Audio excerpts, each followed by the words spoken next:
Dhe në fund fare mos harroni dhe gjë tjetër. Hyrja në Bashkimin Evropian nuk është thjesht çështje, është patjetër çështje dinjiteti, por nuk është thjesht çështje dinjiteti. Është patjetër çështje e zgjidhjes së shumë gjërave për secilin personalisht, por nuk është vetëm për secilin personalisht.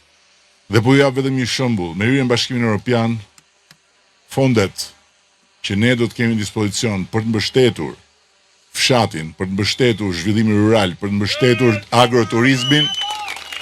Po pse ma preve tamam kur po thoja një gjë që intereson të gjithë me këtë Edi Ramën.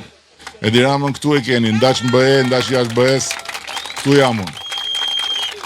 Po jashtë BE-s nuk ju duhem. Ju duhem për t'ju quar në BE, jo për t'ju mbajtur këtu jashtë BE-s.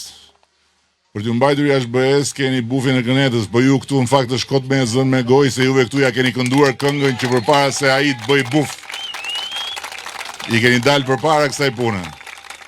Po thosha që vetëm për zhvillimi rural, për agroturizmin janë 300 milion euro në vit. Imagjinoni se çfarë mbështetje vjen me hyrjen në Bashkimin Evropian.